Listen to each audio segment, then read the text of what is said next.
Hey everybody, 2020 has been one crazy and unpredictable year. But like everything, this too shall pass. But it does make me wonder, what lies ahead next year? Well, guess what? It's time for the Payments Professor's annual electronic payments predictions for the new year. You ready for this? Stay tuned.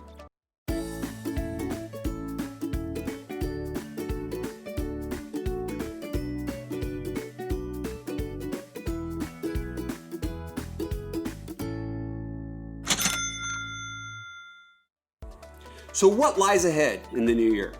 Well, with all the changes we have seen this year, I gotta tell you, I expect to see even more changes in 2021. I do believe we're gonna see more in the area of regulations. And well, that's because of, well, let's start with the first prediction that is gonna cause that to happen. See, number one is losses at light speed and disputes in doubt.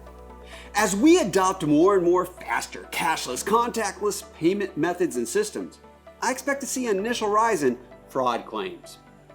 You add to that how these are new systems, and suppose that the right policies, procedures, and education efforts aren't in place. Well, in that case, we will see the losses compounded with the uncertainty of, well, how do I even process the dispute and who's to be held accountable? But in the end, the financial institutions, you're going to be the ones to take the loss on behalf of your clients. That's my prediction. It's happened in other countries when new and faster options are made available. So I'm really just relaying the history of what I've seen in other countries. The fraud, well, it also changes because account holders, they're going to be duped into sending credit push-only payments and are suddenly in a confusing dispute process where they never received the product or the service paid for. And then what? Well, then they're blaming their financial institution and expecting their financial institution to make them whole again. You know what's going to happen? This is going to lead us into number two. See, number two is payments get political. That's right. With a change in government, I expect to see even more interaction on the political front. Politicians have actually stayed somewhat away or at least distanced themselves from payments industry happenings and let us take care of ourselves. Now, they stay all over banks and banking regulation though. But this is changing. It's changed a lot in recent years as we've seen politicians get more and more involved in at least the postal banking discussion and also a little bit into faster payments too. We will see them get involved with the discussion on digital currency, as well as concerns over getting funds like stimulus packages and tax refunds and payrolls into the hands of account holders in a faster but safer way. And in the losses that account holders are going to start experiencing by using varying cashless contactless payments and faster options that they don't even fully understand yet, well, that's going to lead to where we see politicians want to step up in their defense. It's going to happen. And it's also going to lead us into number three, new recommendations and regulations for faster payments. That's right, new recommendations and regulations for faster payments. See, with the rise in the use of alternative and faster payments, I expect to see an increase again in fraud and losses that actually will lead to new recommendations and sound business practices that will lead to recommendulations. Recommendulations? What are those? Recommendalations are when it is a recommendation from a government or overseeing body that hasn't quite been able to have it pass into a regulation yet. It's a recommendation, but they insist on enforcing it as if it were a regulation. However, these new regulations, they will focus on the processes themselves, not on specific providers. I think that will be a benefit too. We all need to follow the same processes. Also, we're going to see revisions to international standards or to follow some of the international standards that we see like with PCI and ISO 20022. This is going to have an impact on how many different payment organizations are kept accountable. It'll also be what ignites the need for keeping up to date with industry guidelines and regulations. Wait, that's already there. It should be. Constant change and instant growth, well, they're going to lead to these new regulations and standards. This will cause payments organizations to need to consider or reconsider and reevaluate their IT strategies, their organizational structure, and even their employees and their skill set. And that's just to ensure they're prepared for the changing regulatory demands. because that's going to take us to number 4. And the number 4, well, that's the Internet of all things will get a voice in payments. Say, what? That's right, the Internet of all things will get a voice in payments. There will be more voice over payments taking place and from more devices. How much more contactless can you get than when you speak to a device and touch absolutely nothing? I think that's great.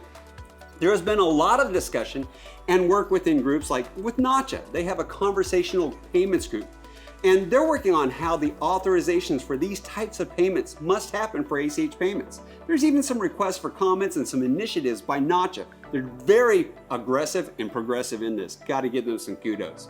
More and more we're seeing brands introduce smart technology. This isn't just to enhance customer experience, but also to help these organizations to monitor and track inventory. We have seen things like smart mirrors in fitting rooms interact with people so they can see how they look and find out which colors or sizes are best and available for them. We have seen a surge in the sales of in-home mirror exercising devices. See, the two different things like this are going to start coming together as one in the home, allowing users to see themselves in the new outfits, being to where we see them introduced with new sports recovery drinks, to where we see them being able to place an order right then and there using voice commands. Oh, and in social media, I see more Internet of Things there too.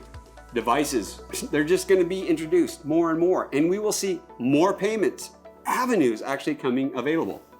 Yes, I would like to make that payment. There are already devices like smart refrigerators, watches too, but the refrigerator that you can talk to and that can signal when an item's running low and easily let you send a simple command to purchase it. Nowadays, even have it delivered to your doorstep. But if you don't have the delivery to your doorstep, you'll probably want number 5, and that is where mobile self-checkout becomes the mainstream. Should call this one, you can't touch this, but you can pay for it. See, there's a big conundrum that came about immediately during the lockdown. How can we ensure payments are processed quickly and securely, but not touch anything? One of the easiest answers is this can be done by moving from the point of sale, moving away from a fixed physical location to a mobile device. The demand that we actually saw from society, along with the rise of software-based point-of-sale technology, what actually is causing and helping to enable smaller operators to integrate new options into their systems. And we saw it a couple of years ago where people were able to start doing self-checkout, and boy, is that taken off. Well, the ability to be at, say, a restaurant table, and once you're done, pay for your meal at the terminal. Oh, that's already been there too. You use the terminal to pay your bill, and then you leave at your convenience. Well, that's gonna evolve, and we're gonna see it evolve even more. I've already seen the ability at many small restaurants that I can take and use a QR code to scan and, well, find out what is available on the menu, place my order from my mobile device, and have it brought to my table without having to interact with anybody. Pretty cool, right? Well, with the technology being made more and more readily available to these smaller businesses and users like me becoming more accustomed to this way of checkout, I'd expect not just to see a rise, but I expect this to become normal, permanent in our future. And let's go on to number 6. There's no alternative to number 6 other than to subscribe to the Payments Professor YouTube channel and make sure you get notifications when part 2 of this top 10 predictions for electronic payments in 2021 comes available. But just for a quick review, what did we see in this video? Number 1, losses at light speed and disputes in doubt. Number 2, payments get political.